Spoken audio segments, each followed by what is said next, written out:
महत्वपूर्ण टॉपिक पर चर्चा करने वाले हैं। तो हम आज चर्चा ये करने वाले हैं कि हम इंटरमीडिएट पास होने के बाद क्या कोर्स करें और क्यों करें, है ना? क्योंकि बहुत से बच्चे ऐसे होते हैं जिनको सही गाइडलाइन नहीं मिल पाता है और सही चीज़ें जानकारी नहीं होती है, तो वो भटकते रहते हैं इधर से उधर और उनको अपना करियर बनाने में बहुत ही प्रॉब्लम झेलने पड़ते हैं। तो आज हम इसी सब की समस्याओं के समाधान के लिए एक बहुत ही अच्छा वीडियो लेकर के आप लोगों के लिए आए हैं। तो आइए देख लेते हैं हम कि बीएससी एग्रीकल्चर हम आज बताएँगे कि बीएससी एग्रीकल्चर क्यों करें? और इसमें बीएससी एग्रीकल्चर करने के लिए एलिजिबिलिटी क्या है हमारी और एडमिशन की प्रक्रिया क्या है, एडमिशन गवर्नमेंट कॉलेज में कैसे होगा और प्राइवेट कॉलेज में कैसे होगा, तो और इसके कोर्स क्या क्या हैं, इसमें कोर्स में एडमिशन कैसे लें, इसके लिए सरकारी जॉब्स कहाँ मिलेंगे, प्राइवेट जॉब कहाँ मिलेंगे और हम अपना बिजनेस कैसे करेंगे एग्रीकल्चर से।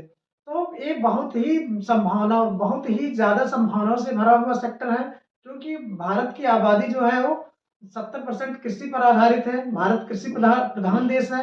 तो इसमें या जॉब के लिए या कृषि संभावनाओं के लिए आपसे छिपा नहीं है। इसमें सबसे ज़्यादा संभावना सबसे अधिक व्यक्तियों को या जॉब दे रहा है या ये सेक्टर इतना बड़ा है कि आपके लिए संभावनाओं से खाली नहीं है ना? तो आइए देख लेते हैं हम बीएससी एग्रीकल्चर में कैसे करें, क्यों करें, है ना? और इसके लिए क्राइटेरिया क्या-क्या है। तो हम देखते हैं कि बीएससी एग्रीकल्चर हमारा करने के लिए एलिजिबिलिटी क्या है। पहला, बीएससी एग्रीकल्चर में हम जब एलिजिबिलिटी 12th पास होंगे, इंटरमीडिएट पास होने के बाद हम बायो से हो पास या मैथमेटिक्स से पास हो या इंटर एग्रीकल्चर से किए हुए हो। और बहुत से कॉलेज इसमें क्या करते हैं, 50% का बाउंडेशन लगा रखते हैं, कुछ कॉलेज नहीं लगाते हैं। तो 50% मिनिमम हमारा होना चाहिए इंटरमीडिएट में, आप ये मान के चलिए, है ना? तो अब देखिए, ये हमारा जो बीएससी एग्रीकल्चर का कोर्स होता है वो 4 ईयर का होता है। बीएससी एग्रीकल्चर कोर्स 4 ईयर का आपका हो गया। इसमें 2 तरह के एडमिशन्स होंगे, एक गवर्नमेंट कॉलेज, एक प्राइवेट कॉलेज। प्राइवेट कॉलेज में जो एडमिशन की प्रक्रिया है, कुछ कॉलेज अपना एंट्रेंस कराते हैं, है ना? और कुछ कॉलेज डायरेक्ट ही एडमिशन लेते हैं। जिनके पास वो क्राइटेरिया ये होती है कि उनका 50% इंटरमीडिएट में आपका मार्क होना चाहिए। ठीक, यहाँ एडमिशन लेने के लिए आपको इजीली एडमिशन हो जाएगा। बट ये होता है कि प्राइवेट कॉलेज की फीस महंगी होती है ना? तो आपके लिए थोड़ा कॉस्टली पड़ेगा। अब आते हैं गवर्नमेंट कॉलेज की तरफ। गवर्नमेंट कॉलेज में जब एडमिशन लेंगे यूनिवर्सिटी में, तो हमारे लिए ये फीस कम लगेगा और हमें अच्छी शिक्षा, गुणवत्तापूर्ण शिक्षा मिलेगी, जिससे हमें इंटरव्यू देने में या भविष्य में यूपीएससी, यूपीपीएससी या गवर्नमेंट जॉब के लिए प्रिपरेशन करने में हमें बहुत ही हेल्पफुल रहेगा, है ना?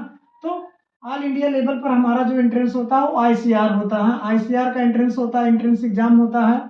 और फिर बीएचयू का भी होता है आपका, विश्व हिंदू यूनिवर्सिटी बनारस का भी एंट्रेंस एग्जाम अपना अलग से होता है। तो इस सब का दोनों का एंट्रेंस एग्जाम लगभग फरवरी मार्च माह में आता है। तो इसका फॉर्म भरेंगे, उसके बाद एंट्रेंस एग्जाम देंगे। एंट्रेंस एग्जाम अगर आप क्वालिफाई होते हैं तब आपका एडमिशन होगा, है ना? तो एग्रीकल्चर का जो Indian council agriculture research institute ICR Delhi में है, इसका फॉर्म फरवरी मार्च में आता है। तो इसकी सूचना हम अपने टेलीग्राम चैनल पे आप लोगों को दे देंगे।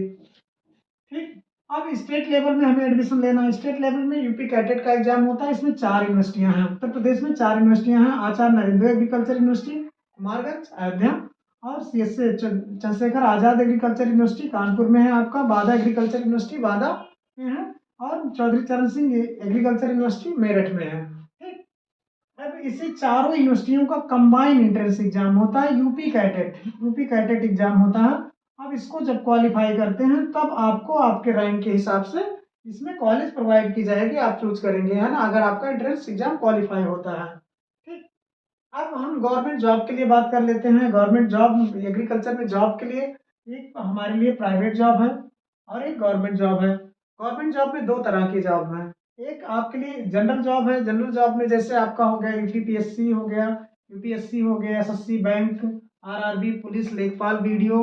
देखिए देखिए इसमें जनरल मैं क्यों कह रहा हूँ, जनरल इसलिए कह रहा हूँ कि इसमें सारे बच्चे भाग लेते हैं, चाहे वो बीए के हों, बीएससी के हों, बीकॉम के हों, यानी किसी भी स्ट्रीम के बच्चे हो इसमें भाग लेते हैं, है ना? तो इसमें एग्रीकल्चर वाले भी भाग लेते हैं। तो ये आपका एक जनरल कंपटीशन, आपके अंदर अगर टैलेंट है तो आप यहाँ भी जॉब ले सकते हैं, है ना? आप ग्रेजुएशन करने के बाद जितनी भी पोस्ट ग्रेजुएशन लेवल की यूपीएससी में आपका ग्रेजुएशन के बाद ही फॉर्म भरा जाता है। यूपीपीएससी में ग्रेजुएशन के बाद ही फॉर्म भरा जाएगा। एसएससी ग्रेजुएशन लेवल की आते हैं, बैंक में ग्रेजुएशन लेकर लेवल की आती है। आरआरबी हो गया, है ना। पुलिस आपका चलो इंटरमीडिएट लेवल का हो गया, लेखपाल इंटरमीडिएट, इंटरमीडिएट लेवल का जॉब हो गई। अब हम इस एग्रीकल्चर में स्पेशल जॉब की, एग्रीकल्चर स्पेशल जॉब इसलिए लिखा गया है कि इसमें सिर्फ और सिर्फ एग्रीकल्चर के ही बच्चे अप्लाई कर सकते हैं। जैसे नेशनल सीड कारपोरेशन हो गया, केन सुपरवाइजर हो गया, टीए हो गया, टीए यानी टेक्निकल असिस्टेंट हो गया एग्रीकल्चर का।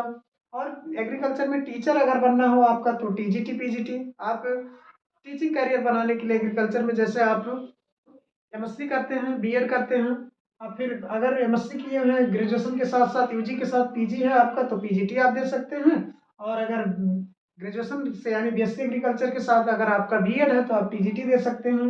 यहाँ टीचर बनने के लिए भी एफसीआई में, डेयरी में, यानी एग्रीकल्चर सेक्टर में ढेर सारी अपॉर्चुनिटी है आपके लिए। और प्राइवेट सेक्टर में ये इतना तो गवर्नमेंट सेक्टर आपका हो गया, और भी गवर्नमेंट सेक्टर्स हैं जो छूट रहे होंगे वो ठीक आगे बता दिए जाएंगे आप लोगों को। और फिर प्राइवेट में जैसे आप कॉलेज आपका अच्छा है तो कैंपस सिलेक्शन होता है, या तो नहीं तो campus selection on campus off campus, है ना।